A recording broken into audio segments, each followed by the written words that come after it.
മുതലാളിക്ക് സ്വന്തമായി ഒരു പ്രധാനമന്ത്രി പോലും ഉണ്ടെന്ന് നിങ്ങൾക്കറിയാമോ? മുഴുവൻ വീഡിയോയും കാണുക, ലൈക്ക് ചെയ്യുക, ആളുകളുമായി പങ്കിടുക. ഫുൾ വീഡിയോ കാണുക.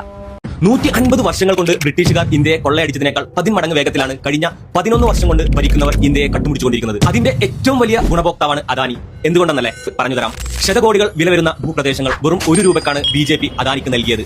അതെങ്ങനെ സാധിച്ചു എന്ന് നോക്കാം. ബീഹാർ ബഗൽപൂരിലെ 1050 ഹെക്ടർ ഭൂമി, ഗുജറാത്തിലെ മുന്ദ്ര പോർട്ടിന് വേണ്ടി 6456 പരം ഹെക്ടർ ഭൂമി, മുംബൈയിലെ ധാരാവി റീഡെവലപ്മെന്റിന് വേണ്ടി 108 ഹെക്ടർ, നവി മുംബൈ ഇന്റർനാഷണൽ എയർപോർട്ടിന് വേണ്ടി 1100 ഹെക്ടർ ഭൂമി, രാജസ്ഥാനിലെ ജയ്സാൽമീറിൽ പൊഖ്റാൻ സോളാർ പ്രൊജക്ടിന്റെ പേരിൽ 3780 പരം ഭൂമി. ഇതുകൂടാതെ ഛത്തീസ്ഗഡിലെ ഹസ്ദിയോ അരണ്യ കാടുകൾ, രാജ്യത്തിന്റെ ഹൃദയം എന്നറിയപ്പെടുന്ന ഫോറസ്റ്റ് കൂടിയാണിത്. അവിടെ ആയിരക്കണക്കിന് ഹെക്ടർ ഭൂമി മൈനിങ്ങിന് വേണ്ടി അദാനിക്ക് തീരെഴുതി കൊടുത്തു. ഇതൊക്കെ കൂടെ കൂട്ടി നോക്കിയാൽ 15000 ഹെക്ടറിൽ അധികം ഭൂമി വരും. അഥവാ മുംബൈ നഗരത്തെക്കാൾ വലിപ്പം. മില്യൺ കണക്കിന് ഡോളറുകൾ വിലമതിക്കുന്ന ഇത്രയും ഭൂമി പ്രതിവർഷം ഏക്കറിന് വെറും 1 രൂപ എന്ന നിരക്കിലാണ് അദാനിക്ക് ലീസിന് നൽകിയത്. ഒരു വശത്ത് ജനങ്ങളെ മതത്തിന്റെ പേര് പറഞ്ഞ് ഹിന്ദു മുസ്ലിം വേർതിരിവുണ്ടാക്കി തമ്മിൽ തല്ലിക്കുക, പണപ്പെരുപ്പം, തൊഴിലില്ലായ്മ, അന്നാനക്ക് വേണ്ട റേഷന് പോലും വകയില്ലാതെ 20 കോടിയിൽ പരം ജനങ്ങളാണ് ഒട്ടിയ വയറുമായി ഇന്നും അന്തിയുറങ്ങുന്നത്. മറുവശത്ത് ഭാരതത്തിന്റെ സമ്പത്ത് മുഴുവൻ കുത്തക കമ്പനികൾക്ക് വീതം വെച്ച് കൊടുക്കുന്ന തിരക്കിലാണ് ഏമാന്മാർ. ഇന്ന് നമ്മൾ മിണ്ടാതിരുന്നാൽ നമ്മുടെ തന്നെ ഭൂമിയിൽ നാളെ നമ്മൾ വാടകക്കാരായി ജീവിക്കേണ്ടി വരും.